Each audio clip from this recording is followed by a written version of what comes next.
Hey Amstrad fans, I'm back again with another long playing review, this time for Back to the Future Part 3. So let's get this started and I'll let you have a listen to the title screen music.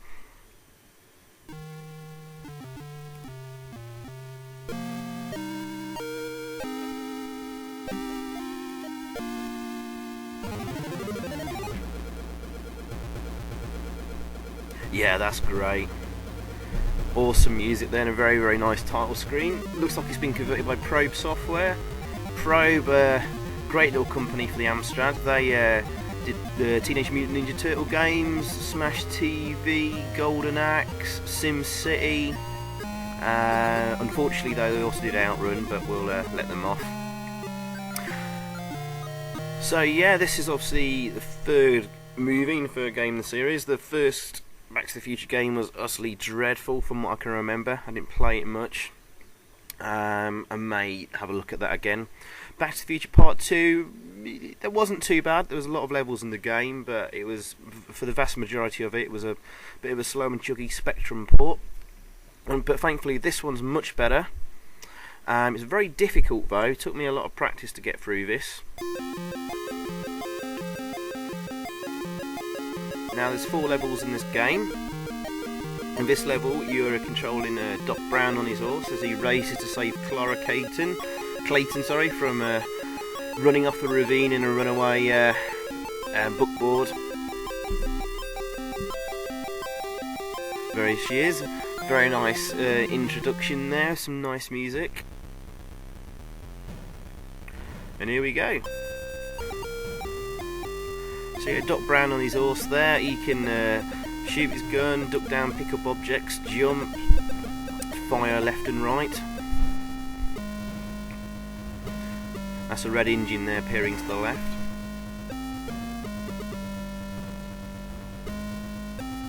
Really good timing is needed in this level. It does help if you played it a few times and get used to where the the objects appear. There's some really lovely music in game and some really nice graphics as well. Okay, they're a little bit blocky, but some really nice use of colour there. Don't bother trying to get that pick up there on the floor, by the way, you'll never get it.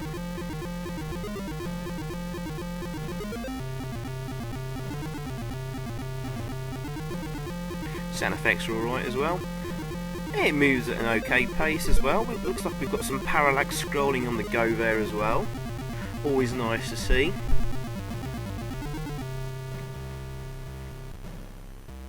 Now we're near the end of this section, and then it switches to a top-down view. It turns into a sort of a bit like Gunsmoke, but on a horseback. If you remember Gunsmoke, the arcade game. It's basically Commando with Indians and cowboys. Pick up that gun there, you get 3 away shots. Now, according to the instructions, you can't shoot the cowboys. Well, you can do.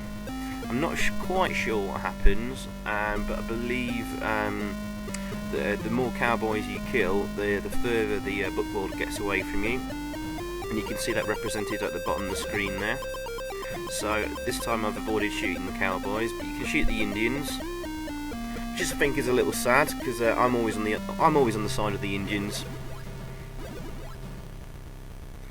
But hey, it's just a computer game, so we're just going to get through this as best we can. Sorry, Red Indian fellas.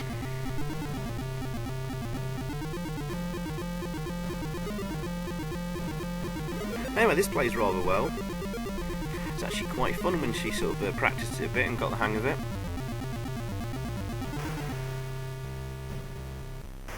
There's a further 2 more sections after this, another sort of side-scrolling section like you saw previously, and then another top-down section as you race through the town. It's coming up in a bit.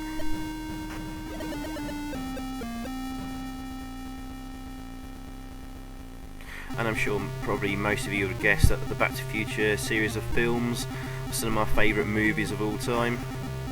Who doesn't like the Back to the Future series? Shame the games went up much, but this one's not too bad. I did have this when I was a kid, of course, and I couldn't even get off the first horse section. I constantly died, and I found it too difficult. But with the benefit of disc loading or emulation now, you know, and saving snapshots and stuff, you can practice over and over and over and get good at a game. Now I've got a bit used to it. I actually quite enjoyed making this video. I think I've done it without losing a life as well, or getting hit, I think.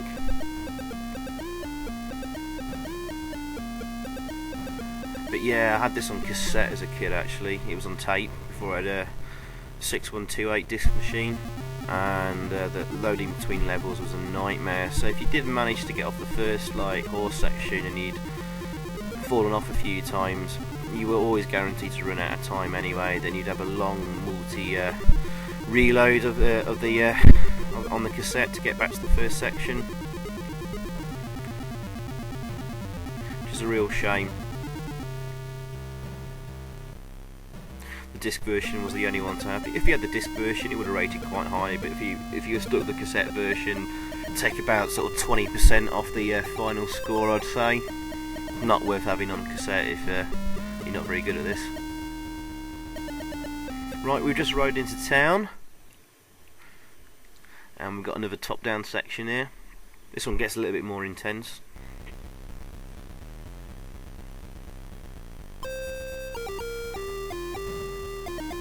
I think I've already mentioned the music, but I think it's worth mentioning again. The music's excellent, and it really suits the game as well.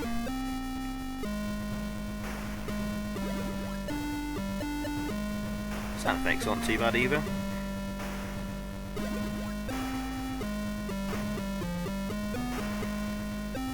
I'm not sure how this version compares really to the Speccy and Commodore 64.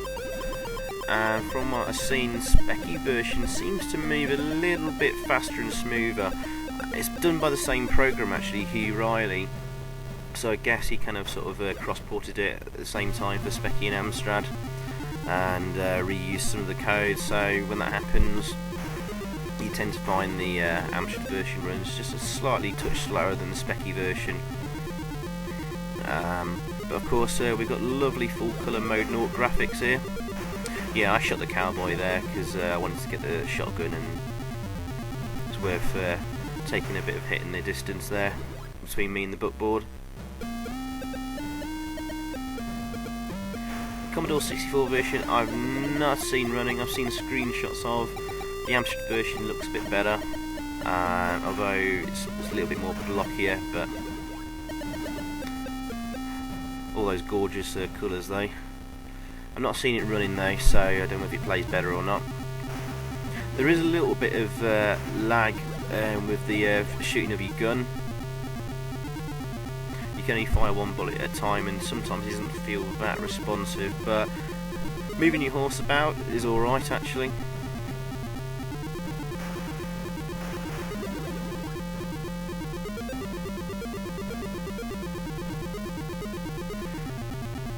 Yeah, I think we've nearly done this now.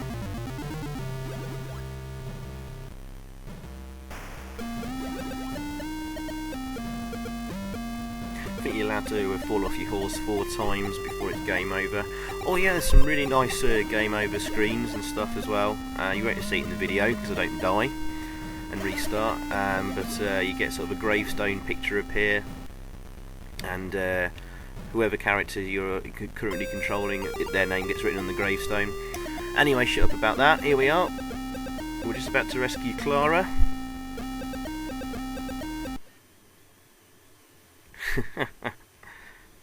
I like how they've actually bothered to put in like little touches, like little animations there of, you know, rescuing Clara from the bookboard there. Very nicely done. I like how programmers go to that little bit of extra effort and time.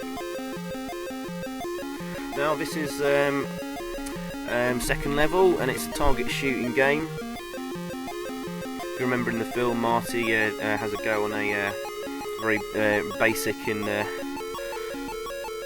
shoot 'em up gallery, flexing his skills from a lone gunman. And basically what we're going to do here is score more than, I think it's 5,000 points. Now you can shoot things outside the plane area there, like I just did there. There's another one to the left.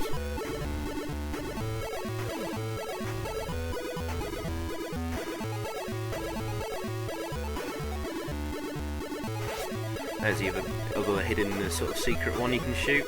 I think that's the only two I've found though.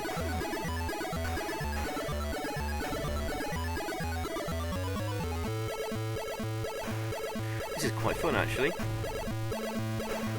Although you're targeting crosshair, it kind of moves in chunks rather than sort of smoothly moves around the screen. Now, once you've cleared off most of the enemies that appear out the windows and stuff, once you've shot them once, they won't reappear. So then you just got to concentrate on shooting as many ducks as you can.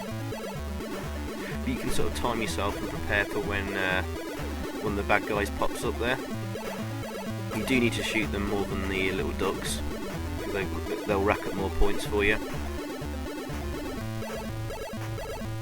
So about now another one will appear. There you go. Do shoot the white birds as well, they'll give you a lot more points. So it's 50,000 points you need to score, not 5,000 to get through, so we've very nearly done it. Make sure you get that clock though, to give you a little bit more extra time. And we've done it. 57,000. 60,000, that's one of my better scores.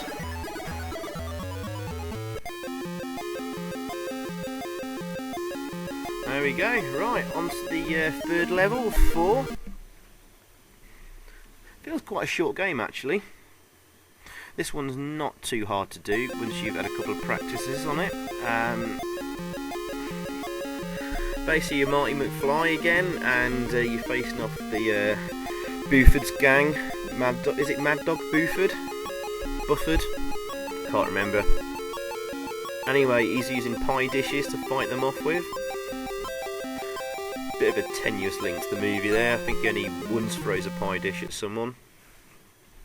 But you've got lots of them here, and you've got to basically hit each of the gang 3 times.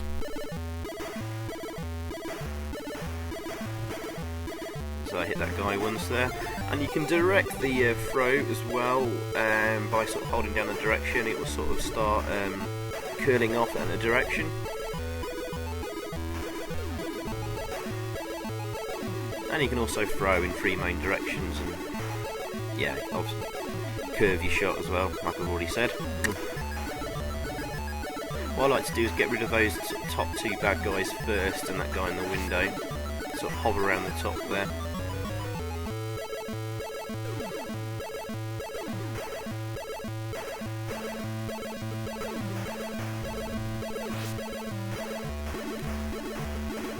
That grey sort of rectangular thing below the score there, Marty McFly, if you remember the movie, he gets like a metal plate and he shoves it under his tunic, basically ripping off that Clint Eastwood film. So when he gets shot, obviously surprises Mad Dog Buford and gets up and clocks him one. But yeah, the more you get shot, the more that disintegrates, so that's a representation of your metal plate protecting you.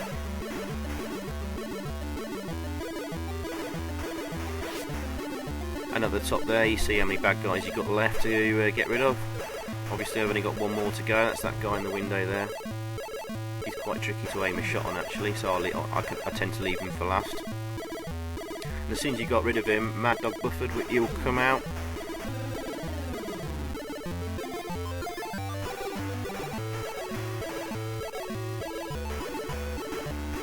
Yeah, I think you need to be facing that way to get that guy in the window. But if you're constantly firing, he won't pop out, so give it a break and wait for him. That's him done. Here's Mad Dog. It's Mad Dog Tannen, isn't it? Buford Tannen. That's the name of him. Of course it is. Right, anyway, that's done. On to the final level. This, of course, is like one of the final scenes in the movie, on the train. So basically, Marty starts at the back of the train. He's going to pick up all the speed logs, which will fire the engine up to 88 miles per hour, which is currently pushing his DeLorean time machine. He jumps in the last possible seconds, and off he goes back to the future. So you've got quite a strict time limit on this, so you probably can only get knocked off the train a couple of times. If you do get knocked off, your hoverboard comes back and you climb back on the train. This level isn't as nicely done as the others, to be honest with you. The graphics look really sort of square and blocky.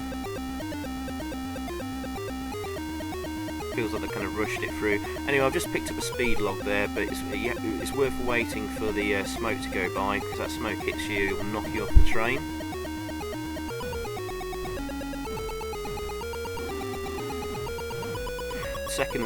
The seconds there are counting down at the top there, second from left. First bunch of numbers saying 22, which I'm now saying 33. That's the current speed of the train. But it doesn't actually, the game doesn't actually sort of speed up to match that. I think you can get hit 3 times by nice before you get knocked off. There's some parallax scrolling going on there though, which is quite nice. Moves smoothly enough.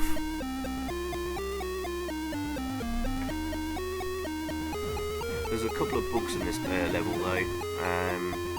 At some points you fall through the train when it looks like you shouldn't be. It looks like you're on solid ground and you suddenly fall through. Although that was completely my own fault. And there's a box later on you need to jump on top of, and every time you seem to either fall through it or miss it.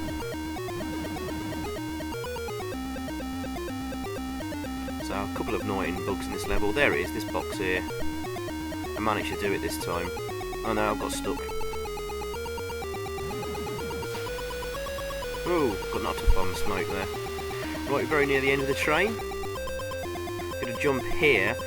If you walk a little bit further on, for some reason you fall right through. Now you've got to time it right and get through the smoke. It's quite easily done. Pick up the last log, and we've done it. Onto my hoverboard, into my DeLorean, and we've completed the game. Now here's a final ending sequence.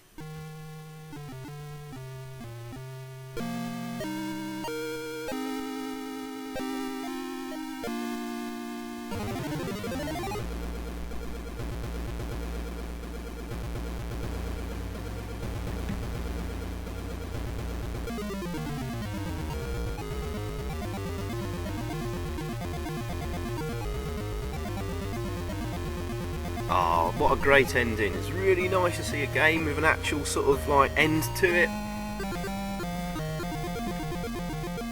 Well done, guys. That was really nicely done. I'm well impressed they actually bothered to put an ending in. Nothing worse than just getting a game over screen or like just one bit of text saying you've completed the game. So well done, guys. So that was from Imageworks. That was the publisher. Probe Software did the game, and I think they did a really good job on this. I'm going to give it 7 out of 10. I really quite enjoyed that. The game's a little bit short, but there's plenty to it to keep me coming back for a quick blast every now and again. There's enough initial challenge as well, but for whatever you do not get this on cassette. The multi-load is an absolute nightmare, so if you have it on cassette I'll give it a 4 out of 10 because it's an absolute pain in the arse. But anyway, otherwise, 7 out of 10, good stuff. I may look at Back to the Future Part 2 next. So, thanks for watching, and see you next time. Cheers.